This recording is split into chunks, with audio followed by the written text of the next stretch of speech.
Assalamualaikum warahmatullahi ta'ala wabarakatuh.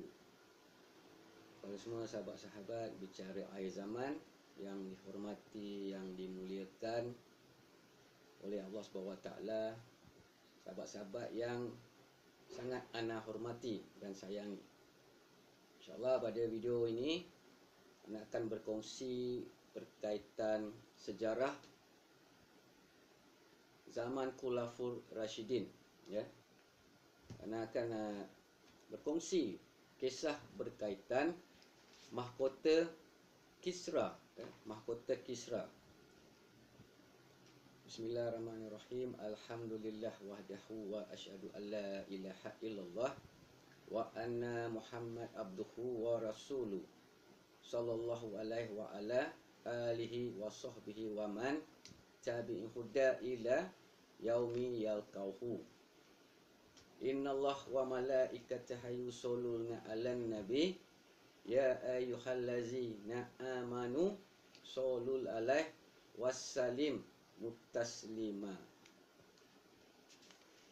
Allahumma sholli wa sallim ala sayyidina Muhammadinil Fatih lima uqlika wal qatim lima sabaqa wa nasyiril haq bil haq wal hadi ila siratikal mustaqim sallallahu alaihi wa ala alihi wa sahbihi haq qadrihi wa miqdarihil azim. Allahumma yassir wa la tu'assir rabbi bil khair. Allahumma yassir wa la tu'assir rabbi tamim bil khair. Rabbi shrahli sadri wa yassirli amri wahlul 'uqdatan min lisani yafqahu qawli. Allahumma sholli ala sayyidina Muhammadin madinatun ulum wa ala babiha. Alhamdulillah. Alhamdulillah, syukur kepada Allah SWT kerana masih memberikan kesempatan kepada kita sekali lagi di hari ini untuk kita masih lagi bernafas di dunia ini. Jadi sahabat-sahabat, tuan-tuan dan puan-puan, akidah uti yang dihormati, yang disayangi, yang dicintai kerana Allah SWT. Jadi insya-Allah kita akan pergi kepada zaman pemerintahan Khulafur Rashidin. Ya, jadi ana akan mengambil daripada kitab Al-Bidayah wan Nihayah Al-Hafiz Al-Imam Ibnu Katsir. Jadi sahabat-sahabat, tuan-tuan dan puan-puan yang dihormati, kita akan pergi melihat kepada sejarah, ya, sejarah zaman Khulafur Rashidin berkaitan perang Bahu Rasir tahun 16 Hijriah. Ya. Jadi di awal tahun 16 Hijriah, Sa'ad bin Abi Waqqas, ya, beliau telah singgah di kota Bahu Rasir yang merupakan salah satu daripada kota yang di bawah kepunyaan kekuasaan Kisra, yang ia terletak di dekat sungai Tigris dari arah barat. Dan kedatangan Sayyidina Sa'ad Abi Waqqas, datangnya sahabat Nabi ini tepatnya pada bulan Zulhijrah, ya, pada bulan Zulhijjah tahun 15 Hijrah. Dan menjelang tahun 16 Hijrah, Sa'ad bin Abi Waqqas sedang berada di tempat tersebut, ya. Dan beliau telah mengirimkan pasukan-pasukan kecil dengan menunggang kuda, ya. Beliau menghantar pasukan berkuda ke seluruh penjuru tempat tersebut. Namun mereka tidak menemukan seorang pun tentera Parsi di sana. Dan pasukan tersebut segera mengumpulkan 100,000 darham daripada para petat dan mereka menawan orang-orang ini. Dan lantas Sayyidina Sa'ad bin Abi Waqqas, beliau menghantar sepucuk surat kepada Sayyidina Umar Al-Khattab radhiyallahu anha yang isinya adalah mempunyai laporan-laporan tindakan-tindakan yang telah dia lakukan kepada para petani di situ. Ya. Dan Saidina Umar dengan segera pula membalas surat kepada Sa'ad bin Abi Waqqas. Yang mana Saidina Umar menulis, sesungguhnya para petani, mereka tidak bermaksud memerangi kamu. Ya, mereka tidak bermaksud memerangi kamu. Maka barang siapa yang adalah penduduk di negerinya itu akan dijamin keamanannya mereka. Tetapi barang siapa yang melarikan diri dan kamu pula dapat menangkap mereka itu, maka perbuatkanlah sesuka hati kamu terhadap mereka. Jadi setelah didakwahi untuk mereka supaya masuk kepada agama Islam, maka Saidina Sa'ad bin Abi Waqqas pun melepaskanlah penduduk-penduduk di situ. Tetapi mereka penduduk-penduduk di sana menolak dakwah tersebut dan mereka bersedia untuk membayar jizyah. Ya? Dan tidak ada seorang petani pun yang bermukim di daerah sebelah barat Tigris hingga ke tanah Jazirah Arab yang tidak membayar jizyah, ya, yang tidak membayar jizyah dan juga pajak hasil bumi, kecuali kepada penduduk Bahu Rasir yang masih sangat enggan untuk mereka membayar jizyah. Ya, sedangkan Saidina Sa'ad bin Abi Waqqas telah mengutus Salman Al-Farisi untuk pergi mendakwahi kepada mereka. Ataupun mereka memilih di antara membayar jizyah ataupun berperang. Tetapi mereka itu tetap membangkang dan memilih untuk mereka berperang. Maka setelah mereka siapkan, ya, iaitu manjanik. Manjanik ini adalah sejenis alat pelontar, ya, dan kenderaan-kenderaan perang serta pasukannya. Ya, lalu Saidina Sa'ad bin Abi Waqqas memerintahkan pasukannya untuk membuat alat pelontar, iaitu manjanik. Ya, lantas pengepungan diperketatkan oleh pasukan tentera Islam, sehingga penduduk-penduduk Bahu Rasir keluar menyerbu pasukan-pasukan kaum muslimin dan peperangan berlaku dengan sangat-sangat sengit. Dan mereka juga bersumpah tidak akan lari daripada medan pertempuran. Tetapi Allah SWT telah memperdayai mereka hingga akhirnya Zurah bin Huwaiyah berhasil mengalahkan mereka setelah salah satu dari anak panah musuh mengenai beliau.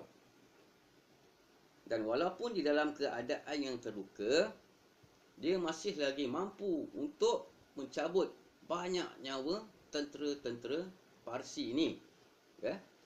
Dan akhirnya sahabat-sahabat, ya, pihak-pihak musuh yang berperang, mereka telah mengalami kekalahan, ya, dan juga melarikan diri dari kota tersebut. Ya, namun mereka telah dikepung oleh pasukan tentera Islam dengan sangat hebat dan ketat. Ya, jadi akhirnya mereka yang dikepung ini pun telah kehabisan sumber-sumber makanan. Dan mereka juga menderita kelaparan akibat pengepungan yang dilakukan itu. Dan dinyatakan bahawa kelaparan yang mereka alami itu sehingga mereka ini membunuh anjing dan kucing untuk makan. Dan akhirnya mereka telah berpindah pergi ke Madain. Dan kemudian Saidina Sa'ad bin Abi Waqqas mula memberikan arahan kepada pasukannya untuk bergerak pergi menuju ke Madain. Ya. Dan juga para musuh, mereka ini melarikan diri dengan menaiki perahu. Ya, menaiki perahu kerana di antara kota Buharasir dan Madain hanya dibatasi oleh sungai Tigris. Dan di saat kaum muslimin dan Madain, di saat kaum muslimin mula memasuki kota Buharasir, mereka telah melihat istana putih Madain. Dan inilah istana yang telah pernah dikabarkan oleh baginda Rasulullah sallallahu alaihi wasallam, Allahumma salli ala sayyidina Muhammad, akan ditaklukkan oleh Allah untuk umatnya. Dan orang Islam pertama yang telah melihat istana ini adalah yang bernama Dihrar bin Al-Khattab. Dan ketika itu dia telah mula melaungkan, ya, dan dia mengucapkan takbir, iaitu Allahu Akbar. Dan berkatalah beliau, lihatlah itulah istana putih Raja Kisra. Jadi inilah yang telah Allah janjikan serta Rasulnya kepada kita. Dan semua orang pun menoleh kepadanya dan ikut mengumandangkan takbir sehinggalah pagi menjelang. Sahabat-sahabat, jadi itu adalah sedikit sejarah peperangan Bahu Rasir pada tahun 16 Hijriah. Dan kisah ini masih banyak lagi, masih banyak lagi yang tercatat di dalam kitab ini. Dan di antara yang berlaku adalah berkaitan mahkota Kisra, mahkota Kisra.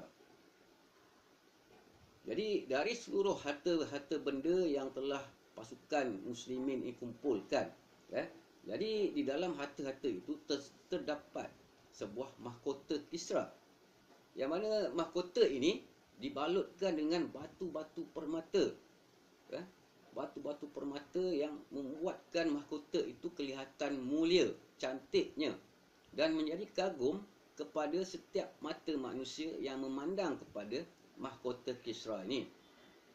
Dan demikian pula dengan ikat pinggangnya, pedangnya, gelang dan topinya. Ya, ini adalah aksesori yang terdapat bersama mahkota Kisra. Dan di sana juga sahabat-sahabat terdapat sebuah permaidani istana yang berbentuk 4 segi panjang dan lebarnya 60 hasta. Demikian pula dengan kapetnya itu, yang mana kapetnya ini telah dijahit dengan benang-benang emas yang lengkap dengan taburan permata serta intan berlian yang sangat-sangat eksklusif dan mahal. Dan di kapet-kapet tersebut terdapat gambar-gambar seluruh raja-raja Parsi kuno, dan juga adalah gambar-gambar wilayah-wilayah yang mereka kuasai, berserta dengan sungai, sawah ladang, dan pembendaharaannya, tanaman dan juga pepohonan yang terdapat di negerinya waktu itu. Jadi sahabat-sahabat, tuan-tuan dan puan, kisah Raja Kisra ini, jika raja ini dia duduk di atas singgah sananya, jadi dia akan melintas di bawah mahkotanya yang teragung itu, bersama dengan rantai-rantai yang diperbuat daripada emas tulen. Kerana si raja ini tidak mungkin akan memakai mahkota dan meletakkan di atas kepalanya secara langsung. Adalah disebabkan beratnya mahkota tersebut dengan hiasan-hiasannya. Sangat berat mahkota tersebut, sahabat-sahabat. Dan si raja ini biasanya dia akan datang dan dia akan duduk sahaja di bawah mahkota itu. Jadi setelah beliau duduk, barulah mahkota itu akan diturunkan, dimasukkan kepalanya, tetapi masih dalam keadaan tergantung dan terikat oleh rantai-rantai emas. Kerana beratnya tidak dapat ditahan oleh raja. Jadi mereka ikat bersama dengan rantai-rantai emas. Apabila raja duduk di bawahnya, maka akan diletakkan sebentar mahkota itu di atas kepalanya. Dan sewaktu diletakkan itu, mahkota Kisra ini dia akan dalam keadaan yang tergantung bersama ikatan-ikatan oleh rantai-rantai emas. Dan jika si raja ini duduk, mahkota itu akan menutupi dirinya.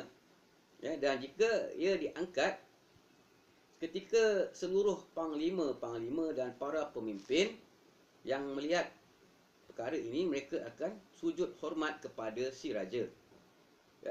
Dan sang Raja Kisra ini juga menggunakan itu sabuk ikat pinggang yang ada berserta dengan pedang, gelang, topi yang dilapisi dengan pelbagai hiasan yang mahal, intan permata berlian emas, Dan setelah itu dia akan bertanyalah kepada para menteri-menterinya, ya, mengenai urusan-urusan berkaitan negerinya, ya. Dan juga beliau akan si raja akan mula bertanya kepada para perwakilan-perwakilan, ketua-ketua kampung dan sebagainya. Jadi beliau akan bertanya satu persatu, ya. Jadi adakah kejadian-kejadian yang penting telah terjadi pada hal mahkota Kisra ini, ya. Jadi sahabat-sahabat, ya, apabila ditanya oleh sang Raja Kisra, maka dengan segera para menteri dan perwakilan akan mula memberitahu, ya, dan menyatakan segala sesuatu hal yang ditanyakan. Jadi selanjutnya baginda akan mula bertanya pula perihal negeri-negeri yang lain. Dan begitulah seterusnya yang berlaku, ya. Hingga dia ini akan bertanya mengenai urusan negerinya dalam setiap masa dan waktu. Kerana Raja Kisra ini dia sangat berdisiplin, ya. Dia tidak meremehkan sebarang perkara yang berlaku dalam urusan kerajaan beliau. Dan permainan ini yang dipenuhi oleh lukisan-lukisan gambar ini yang disulam, dia letakkan di hadapan sang raja untuk si raja ini mengingatkan kepada beliau tentang bagaimanakah sikap para raja yang terdahulu dalam mentadbir negara. Dan perkara ini dianggapkan sebagai suatu perkara yang memajukan di dalam sistem politik Raja Kisra, ya. Cara beliau mentadbir negaranya adalah sebegitu. Jadi sahabat-sahabat, ya, ketika ketentuan Allah SWT datang, maka hilanglah segala kekuatan dan juga kerajaan Raja Kisra. Maka kaum muslimin, tentera muslimin juga berhasil memasuki dan menguasai seluruh tanah-tanah yang mereka ini kuasai, ya. Dan pasukan muslimin menghancurkan kekuatan-kekuatan negara Parsi, dan mereka dapat menguasai dengan izin Allah SWT, ya. Hanya segala puji-pujian yang kita berikan kepada Allah SWT di atas segala limpahan nikmat yang diberikannya. Sa'ad bin Abi Waqqas, ya. Sa'ad bin Abi Waqqas, beliau menunjukkan kepada Amru bin Amru untuk mengumpulkan segala sesuatu yang mereka dapat rampas, ya. Dan dia juga berhasil mengumpulkan kekayaan yang dimiliki oleh kerajaan Kisra ini. Rumah-rumahnya dan seluruh rumah-rumah yang berada di dalam wilayah Madain. Ada juga yang berhasil dikumpulkan oleh pasukan Zuhrah bin Huwaiyah. Jadi di antara harta yang dikembalikan Zuhrah kepada perwakilan Sa'ad, ya, Sa'ad bin Abi Waqqas adalah seekor baral, ya, seekor baral yang ia adalah kacuk di antara kuda dan juga keldai, yang juga berhasil dirampasnya daripada pasukan tentera Parsi yang ditugaskan untuk mengawasi kuda-kuda ini, ya. Dan di waktu itu tentera-tentera Parsi yang mengawal kuda-kuda ini, mereka siap bersenjata lengkap bersama pedang-pedang dan mereka menjaga kuda ini, ya. Tetapi walau bagaimanapun, akhirnya tentera muslimin berjaya merampas dan melawan dengan mereka.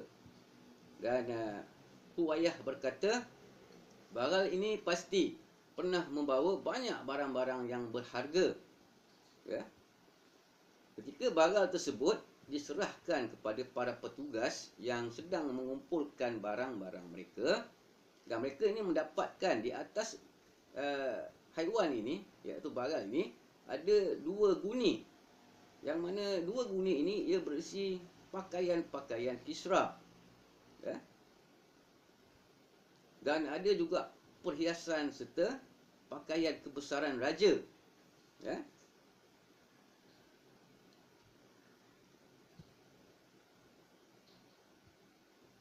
Dan seekor lagi bagal yang lain, ya, mereka kuda ini ataupun haiwan ini ditugaskan untuk membawa mahkota Kisra yang tersimpan di dalam tempatnya, ya.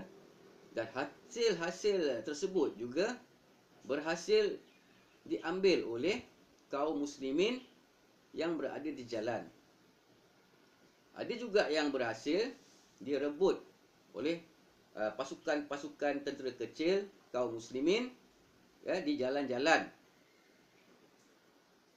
Dan juga mereka, tentera-tentera kaum muslimin yang dipecahkan kepada pasukan-pasukan kecil, ya, mereka ini menyerbu dan mereka mencari peralatan-peralatan ataupun perkakas-perkakas, ya, yang dimiliki oleh rumah ataupun istana Kisra ini, mahupun berbagai benda-benda yang lainnya. Jadi sahabat-sahabat, orang-orang Parsi tidak mampu untuk mereka membawa permaidani yang berat itu, dan seluruh harta-harta yang dimiliki oleh Raja Kisra itu adalah kerana beratnya yang sangat luar biasa, ya. Hiasan-hiasan emas itu sendiri, ya, sangat luar biasa. Ini menunjukkan betapa kayanya ya, kerajaan Parsi, ya, sangat kaya mereka ini. Dan juga termasuk banyak kotak-kotak, kotak-kotak yang berisi barang emas, perak dan lain-lainnya. Jadi ada pula yang mereka ini menjumpa kafur barus, yang disangkanya sebagai garam. Sebagian dari mereka itu telah campurkan ke dalam masakan makanan mereka. Namun ketika mereka makan dan terasa pahit, barulah mereka yakin bahawa ini adalah kafur barus, ya. Dan kaum muslimin sangat berhasil mendapatkan banyak kekayaan, harta benda milik musuh di dalam jumlah yang sangat banyak sekali. Jadi sahabat-sahabat, ya, dan selepas itu Saidina Sa'ad bin Abi Waqqas mula memberikan perintah kepada Salman Al-Farisi untuk mengagih-agihkan harta-harta ini menjadi kepada 5 bahagian, ya, dengan ketentuan 4/5 untuk setiap anggota pasukan, dan tiap tentera berkuda mendapatkan 12,000 darham. Jadi hampir seluruh tentera adalah para penunggang kuda, yang mana sebahagian lagi tentera-tentera muslimin lain mereka menunggang unta, ya, menunggang unta, ya. Jadi begitulah sahabat-sahabat, ya, kekayaan yang dimiliki oleh negara Parsi, ya, oleh kerajaan Parsi, yang mana Raja Kisra ini memiliki satu mahkota yang sangat luar biasa cantiknya, diperbuat daripada emas, sehingga si raja ini tidak dapat untuk pakai mahkota itu kerana terlalu berat. Menunjukkan sangat kaya mereka ini, sahabat-sahabat, ya. Ada hiasan-hiasan permata, berlian, ya, dan diperbuat oleh emas. Kerana itulah mahkota itu mereka ikatkan dengan tali yang bukan tali lah, rantai-rantai emas yang telah diperbuat dari emas, rantai-rantai itu untuk digantung. Jadi apabila Raja Kisra ni masuk ke mungkinlah balai mengadap mereka, untuk berbincang dengan menteri-menteri, jadi dia duduk di bawah mahkota tu akan diturunkan, ya, sambil tergantung lagi. Jadi dengan kebesaran Allah, ya, dengan izinnya Allah SWT, maka pasukan-pasukan tentera muslimin jaya masuk memerangi tentera-tentera Parsi ini, ya. Perang dan mereka dapat menjajah, ya. Dan kita boleh lihat sahabat-sahabat, ya, bagaimana manusia ini akan menjadi terdesak ketika tidak ada sumber makanan. Dalam kisah ini kita boleh lihat bagaimana pasukan tentera muslimin yang ramai, ya, yang datang dengan kuda dan unta, sangat ramai sahabat-sahabat, mereka mengepung sehingga putus bekalan makanan, ya, orang-orang Farisi, ya, orang-orang Parsi dan juga tentera-tenteranya yang lari itu. Mereka kepung bandar itu sehingga anjing mereka bunuh, kucing mereka bunuh semata-mata untuk makan. Jadi sahabat-sahabat, kita umat Islam adalah beruntung kerana kita setiap tahun pada bulan Ramadan kita akan berpuasa sebulan, sebulan di bulan Ramadan. Jadi insya-Allah dengan kita sentiasa berpuasa ataupun kita melakukan puasa-puasa sunat, mudah-mudahan insya-Allah pada hari, jika Allah izinkan kita berada di waktu Dajjal keluar, yang mana setahun seperti sehari seperti setahun, kita tidak akan ada makanan, tidak akan ada minuman. Jadi kita hanya akan berzikir kepada Allah dan kita akan gunakan cara-cara yang kita telah berpuasa sepanjang bulan Ramadan, bagi menguatkan kita. Kerana tidak ada makanan, tidak ada minuman pada waktu itu nanti, sahabat-sahabat. Dan waktu itulah Dajjal akan datang. Dajjal akan datang membawa makanan. Dia membawa makanan dan dia menawarkan kepada manusia. Dia menunjukkan sebelah kanannya adalah makanan-makanan yang hebat. Ataupun dikatakan di dalam hadis, Dajjal membawa sungai bersamanya. Satu sungai yang boleh diminum airnya, satu lagi adalah sungai yang berapi. Dan ini riwayat ini memang ada banyak. Jadi ana ambil salah satu yang daripada terdapat di dalam kitab Ibnu Katsir. Jadi apabila kita umat muslimin nampak sungai api itu, kita pergi ke sungai api itu dan minumlah.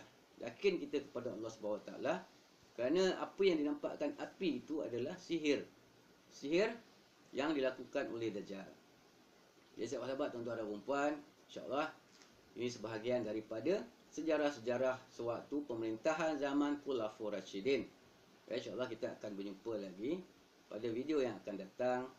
Mudah-mudahan kita sentiasa umat Islam dilindungkan oleh Allah SWT daripada segala fitnah-fitnah akhir zaman. InsyaAllah mudah-mudahan Allah SWT akan memberikan rahmatnya kepada kita umat Islam semua. Allah SWT akan melimpahkan kasih sayangnya dan juga akan melimpahkan seluas-luasnya rezeki yang akan dilimpahkan oleh Allah kepada semua muslimin muslimat. Ya sahabat-sahabat, sebelum nak berpisah, jangan lupa untuk sentiasa memperbaiki solat kita, kuatkan syariat kita, perbanyakkan istighfar kepada Allah SWT bagi kita memohon keampunan atas dosa-dosa yang pernah kita lakukan. Sentiasalah kita beristighfar sahabat-sahabat. Sentiasa kita beristighfar dan perbanyakkan bersolawat ke atas baginda Rasulullah sallallahu alaihi wasallam. Allahumma salli ala sayyidina Muhammad wa ala sayyidina Muhammad. Sentiasa kita berselawat ke atas baginda Nabi sallallahu alaihi wasallam. InsyaAllah kita akan berjumpa lagi pada video yang akan datang. Wabillahi taufiq wal hidayah. Wassalamualaikum warahmatullahi taala wabarakatuh. Jangan lupa untuk subscribe, like, share channel Bicara Akhir Zaman. Terima kasih banyak. Jumpa lagi.